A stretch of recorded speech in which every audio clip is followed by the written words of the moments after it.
Time now to fight back against the tough economy and the banks by talking about your home foreclosures or your mortgages. All you have to do is call us right now. The number is 552-3130. Call 552-3130. And here to give us some answers, attorney Ann Weintraub, who will take your calls live on the air and talk to you. And we are going to do something a little bit different today. We are sitting in a different spot because we're just going to try something different. How are you today? I'm doing well. How are you doing? I'm good. How are short sales in the world of real estate? Short sales are moving faster than ever.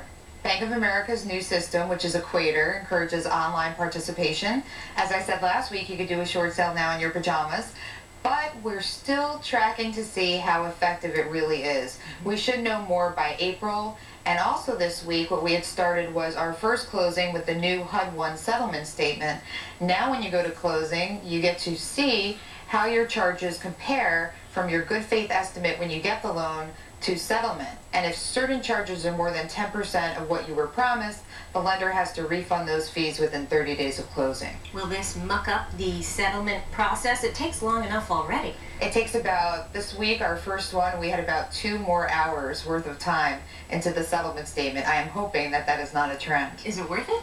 Yeah, it's worth it. It's good for the consumer. It's definitely a punishment for the days of when people went to the closing and they said at closing, look, guess what? Surprise. You thought you were paying this percent, now you're paying this, plus you have a prepayment penalty, and there's nothing you can do about it because this is the last day of your contract. If you don't close, you're going to lose your escrow. So this is now preventing that from happening. People are going to know a lot more than they did from beginning to end. It's going to be very transparent. It's good for borrowers. Okay. Well, we're going to go to talk to borrowers right now and go to the phones. You can call us again, 552-3130, to talk to Ann. And first on the phone is Jackie in Sarasota. Hi, Jackie. Thank you for calling. What's your question for Ann?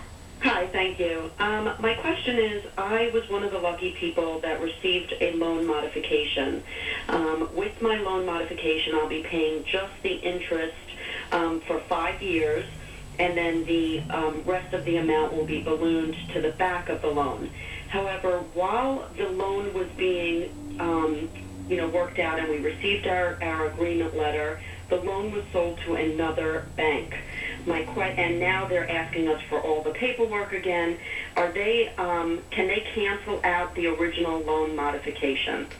Oh, I'm so sorry this happened to you because this is now something that's occurring. We're being in the middle of negotiations with banks, and then what they're doing is they're selling the servicing rights to other banks. And the answer is yes. They do have the right then to make changes. The good thing, though, is that even though the servicer has changed, the investor who actually owns the note has not changed. So hopefully they will honor their commitment. I would look to see who the investor is. This is, again, the bank that owns the note. If it's Fannie Mae or Freddie Mac, you should be pretty safe. But you definitely want to call your servicer, the new one, and ask who your investor is to see what exactly they will be doing. Now,